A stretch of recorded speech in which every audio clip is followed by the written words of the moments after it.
I want to react to the 9 Americans that were brutally murdered in Mexico. Um, I'm gonna forewarn you. I'm probably gonna curse. I'm gonna curse. Yeah, I'm gonna curse. So if you have a problem with that, you can click off the video now. If not, keep watching. I think most of my subscribers won't care, but some may. So I'm giving a heads up. Oh, well, people need to be awake and they need to be awake and they need to be aware. They need to stand up against the sun. Oh, well. Hi everybody. So 3 mothers were driving SUVs. At least 2 of the SUVs were 11 miles apart. So I've heard convoy, but then I saw 11 miles apart. So I don't know how much of a convoy that is. They're claiming it was a mistaken identity. I don't think so. Now, one detail that doesn't seem to be clear is if they were like Americans or if they were Americans coming from America, thus having American plates, or if they were in fact living there. It seemed like they were living there, but I do wonder if they lived in America and they were like going in, because I heard at one point they were living in America and they went into Mexico for a wedding. And I'm going to tell you why I think it matters, because when I was on a missions trip back in the 90s, and we stayed in Texas and we went over the border to Mexico to like mission to the people or whatever you call it. And one of the trips in, I think we were in like 2 church vans or something like that. I remember us being in church vans. A lot of times we took a bus over, but the incident that happened, I distinctly remember we were in the church vans. And we got pulled over by, I guess, federales or whatever. And, and I was one of the people who got put to translating. And so it was extra nerve-wracking for me.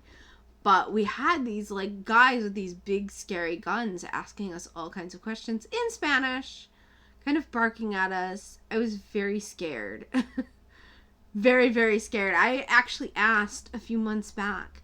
I DM'd one of the girls that had been on the trip. I DM'd her on Facebook and I was like, remember that? Were you scared? And she was like, I wasn't scared. She said, I wasn't scared, but I should have been. And, anyway. So, yeah, what the fuck are people thinking going and like living in Mexico? I mean, if it was right by the border, I know that just south of the border, like the nicer parts of Mexico are like various spots deep within Mexico, and a lot of stuff right on the border is like very, very infected by the cartels. So this apparently happened 70 miles from, they keep naming off some city in Arizona. I don't care, it doesn't matter. Roughly 60-70 miles from the border of Arizona. So not even in, well, I guess because you ride dirt roads mostly in Mexico, and this happened on a dirt road, but still less than 2 hours in. Not that far. So basically, you know, that sounds like, especially like you might have a little bit of a buffer right at the border, but I believe the cartels are really bad, like right, literally on the border, which is another reason why we need to have our borders secured. And that's how they control immigration so much. But even back in the 90s when I went on this trip, we already knew then. We knew about how immigration was a problem. The people in the Rio Grande Valley that I talked to, because like I said, we stayed in Texas and we would go over the border. It was a month-long missions trip. Which is longer than most missions trips, I think. We stayed in like these dorms in Texas, except for like 1 week we went into the interior, and we stayed like in guest houses and stuff like that. That like Mexican Christians or Americans who had moved to Mexico had, that were kind enough, and they had arrangements for them to like host. It was a group of us from I originally went to a Christian college. It was a group of us. One of the students organized it and then coordinated with like a mission service that normally brought in groups. But most of the groups they brought in only came in for like a weekend, a week, and they came in from more nearby. So we were there for like a month and maybe even, I think it was 5 weeks actually. And so we stayed in Texas and we would go over the border like, I don't know, maybe 5 days a week, 4 days a week. We'd go over the border to Mexico. And the other days we like cleaned up the like mission place where we were staying. And Sundays we rested and went to church and stuff. We did not do any kind of mission work on Sundays. So that was like our day off. Anyway, yeah, so we would go over the border, and like I said, we got stopped by the like federales or the cartels at one point, and I was very scared. I mean, it's no joke. Even, because we were also staying in Texas, and so on Sundays we were off, so we would go to churches in Texas. And I did get a chance to speak to some of the locals and was able to find out, like, from that trip, I learned a lot from the locals about how gang infested the Rio Grande area was. I already kind of had heard rumors about that. I grew up in Buffalo, so even living in Buffalo, I had heard rumors about how, like, the border area was, like, had some problems with gangs. And we would hear, I grew up in, like, a white, suburban, nice area. I would hear about areas, like, with gangs and stuff. As an adult, I've, of course, well, maybe not of course, but, I've lived in some bad areas. So, not my choice, but sometimes when you're poor, you have to do what you have to do. So, anyway, yeah, it's, these people were Mormons, and Mormons tend to be shit libs. So, to me, I know this sounds like, it's sad that these people died, and it's really sad, like, that the children had to go through this or die, like, the ones that lived, because the ones that, like, crawled into the bushes, a lot of them, like, they got shot, they had, like, bullet wounds and stuff like that, so, they're gonna have to, like, live with those memories, and they're gonna have, like, wounds and stuff like that.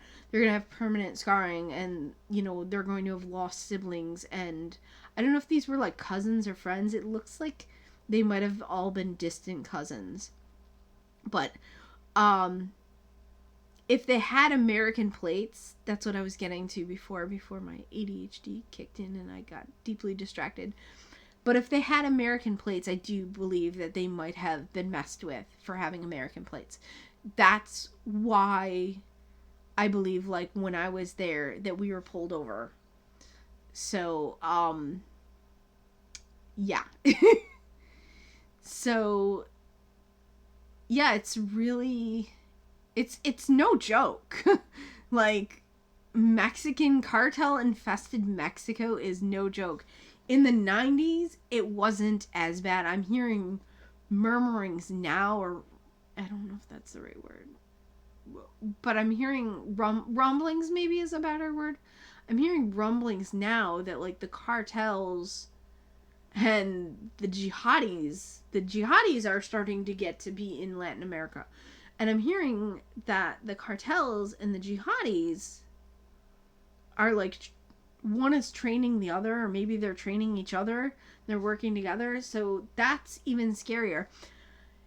Yeah, it's bad, the kind of life that these people are going through, but, like, America has our own problems.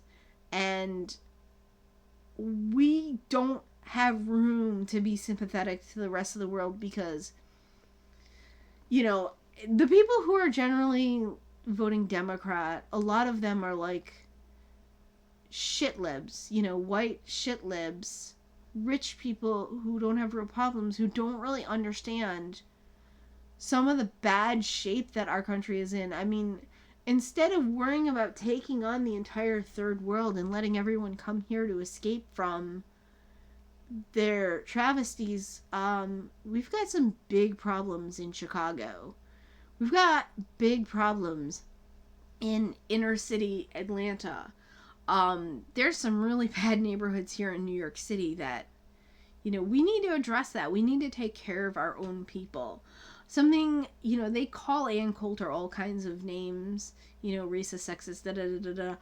But one of the things she said at one point on an interview that I saw of her was she was saying, like, we need to take care of our Black Americans who are descendants of slaves. They need our help.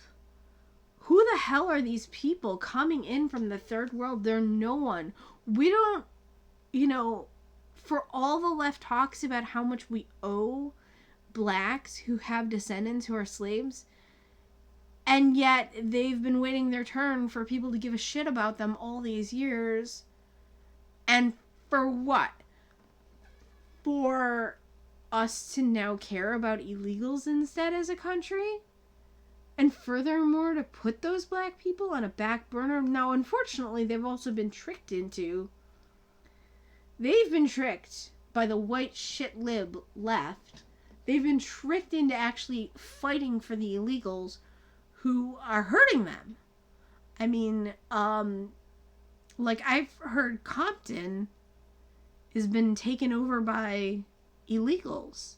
And if not Compton, comparable black neighborhoods from, like, LA the blacks are getting pushed out by the illegals moving in. And the black gangs and the gangs of the MS-13 and the gangs of illegals, they're, like, fighting each other. And this is something, nobody talks about this stuff. The conservatives are all like, rah, rah, rah, we're gonna get the blacks on. But, like, they don't really even talk about this.